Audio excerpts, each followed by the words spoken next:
এই মুহূর্তে কি আনুষ্ঠানিকতা চলছে আর এই উৎসব ঘিরে নিরাপত্তা ব্যবস্থা কেমন দেখছেন? ফয়সাল, বাংলা নতুন বছরের আসলে প্রথম দিনে আপনাকে নববর্ষের শুভেচ্ছা জানাই।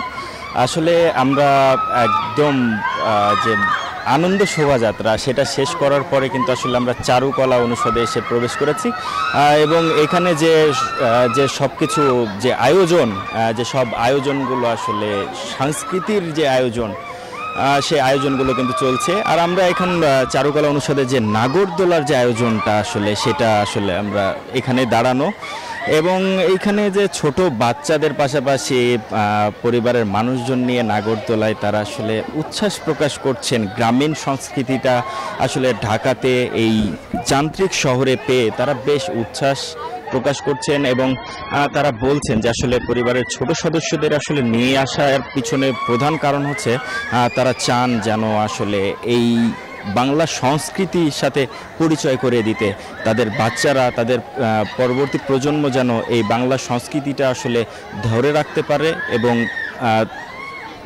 তার পরের প্রজন্মকে সেটা যেন জানাতে পারে। তো আসলে আমরা যাদের সাথে কথা বলেছি তারা বলছেন যে সব রকম দিক থেকেই এবারের আয়োজনটা একটু ভিন্নধর্মী। যেমন এবারের আয়োজনে একটু ভিন্ন মাত্রা, যেমন জুলাই অভ্যুত্থানের পরবর্তী যে অংশটা হয়েছে সেই বিষয়টা আসলে প্রতিপাদ্য হয়েছে। যেমন ৩৬ জুলাই, তারপরে মুগ্ধ, আমাদের যে শহীদ মুগ্ধ, তার স্মৃতিতে আসলে পানির একটা প্রতিকৃতি আমরা দেখেছি। তো সব কিছু মিলিয়ে এই সব কিছু আয়োজনটা একটা ভিন্ন মাত্রা যোগ করেছে এই রাজধানী ঢাকাবাসীর জন্য। আর যেমনটা আসলে আপনি জানতে চাচ্ছিলেন যে আসলে প্রশাসনের তৎপরতার বিষয়টা, তো এই আনন্দ শোভাযাত্রা এবং বর্ষবরণ উপলক্ষে বিগত কয়েকদিন ধরে কয়েক স্তরের নিরাপত্তা আসলে বলয় এখানে রাখা হয়েছে এবং সকাল থেকেই আসলে যে বিষয়টা দেখেছি আমরা যে আইন শৃঙ্খলা বাহিনীর তৎপরতা কিন্তু চোখে পড়ার মতো ছিল। আসলে মঙ্গল শোভাযাত্রার পরে এই যে মানুষের যে পরিবার পরিজন নিয়ে আয়োজন, এগুলো সব কিছু মিলিয়ে এইবারকার নববর্ষের উদযাপনটা কিন্তু একটু ভিন্ন মাত্রা পেয়েছে এবং পর্যায়ক্রমে আসলে পরিবার পরিজন নিয়ে সবাই ঘুরতে বের হবেন, আনন্দ উদযাপন করবেন এমনটাই জানিয়েছেন এবং আগামীতে যেন দেশে কোনো রকমের ঐক্যমত ভ্রষ্ট না হয়, সকলে যেন ঐক্যমতে থাকে সেই আসলে আকাঙ্ক্ষা প্রকাশ করেছেন সকলে। আসলে দেশে গণতন্ত্র ফেরার পাশাপাশি দেশে যেন অসাম্প্রদায়িক চেতনার নিয়ে আসলে মানুষ এগিয়ে যেতে পারে দেশ, সে বিষয়টা আসলে প্রত্যাশা জানিয়েছেন সকলেই। তো আসলে চারুকলা অনুষদ থেকে আমার কাছে এখন পর্যন্ত এই নববর্ষ উদযাপনের এই ছিল আমার কাছে সর্বশেষ। পরবর্তীতে আসলে কোনো আয়োজন হলে সেটা আপনার মাধ্যমে আমরা দর্শককে জানানোর চেষ্টা করব। ধন্যবাদ ফয়সাল। শুভ নববর্ষ সবাইকে। আমি এই মুহূর্তে আছি বসুন্ধরা পাবলিক স্কুল অ্যান্ড কলেজের মাঠে।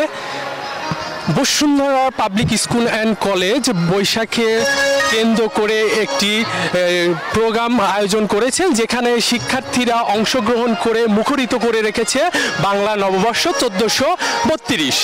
এই বাংলা নববর্ষকে কেন্দ্র করে শিক্ষার্থীরা বেশ উচ্ছ্বাসিত এবং বিভিন্ন প্রোগ্রামে তারা বিভিন্ন সাজে তারা প্রথম পর্যায়ে সকাল ১০টার দিকে Bashundhara public school and college school থেকে কিন্তু একটি র্যালি বের করে শিক্ষার্থীরা। সেই র্যালিতে কিন্তু তারা হাত পাখা এবং বিভিন্ন ধরনের প্রোগ্রামে তারা কিন্তু শিক্ষার্থী সহ যারা শিক্ষক ছিলেন, অভিভাবক ছিলেন, তারা সকলেই কিন্তু সেই র্যালিতে অংশগ্রহণ করে এবং পরবর্তীতে র্যালি শেষ হওয়ার পরেই কিন্তু একটি সাংস্কৃতিক প্রোগ্রাম শুরু হয়। সেই প্রোগ্রামে একে একে যে সমস্ত শিক্ষার্থী ছিল তারা কিন্তু তাদের নৃত্য সহ যে ধরনের গান আছে তারা কিন্তু অংশগ্রহণ করছেন। আপনারা দেখতে পাচ্ছেন এখানে কিন্তু একটি সাংস্কৃতিক অনুষ্ঠান হচ্ছে, সেই অনুষ্ঠানে কিন্তু শিক্ষার্থীরা অংশগ্রহণ করছে। নববর্ষকে কেন্দ্র করে কিন্তু স্কুল মাঠ প্রাঙ্গণে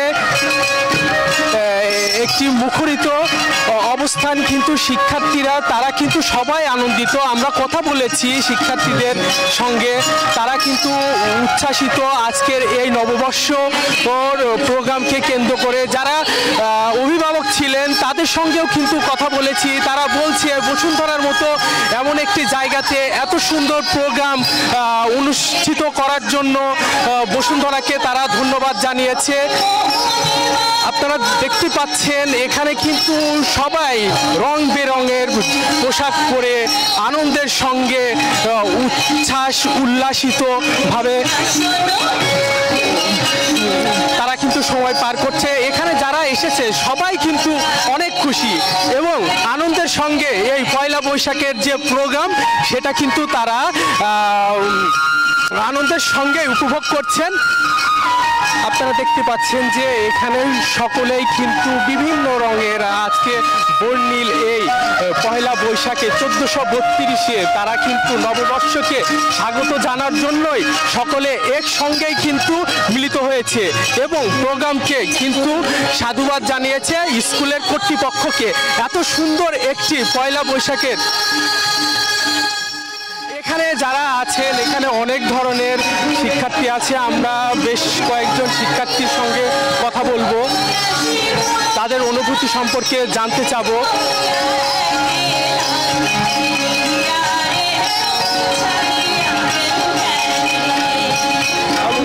একটু তোমার সঙ্গে কথা বলতে চাচ্ছিলাম, আজকের এই প্রোগ্রামে এসে তোমার কেমন লাগছে তুমি যদি বলতে।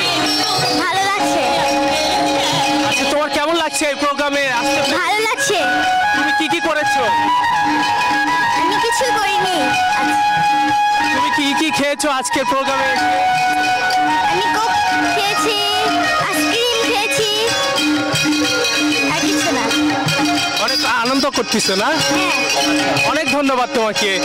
এখানে শিক্ষার্থীর সঙ্গে কথা বলছিলাম, সে অনেক মজা করেছে। এখানে আরো বেশ কয়েকজন শিক্ষার্থী রয়েছে, আমরা তাদের সঙ্গে কথা বলবো। তোমার সঙ্গে একটু কথা বলতে চাচ্ছিলাম, তুমি আজকে প্রোগ্রামে আসতে পেরে কেমন উপভোগ করছো, কেমন লাগছে তোমার যদি বলতে। আমার অনেক ভালো লাগছে এখানে এসে।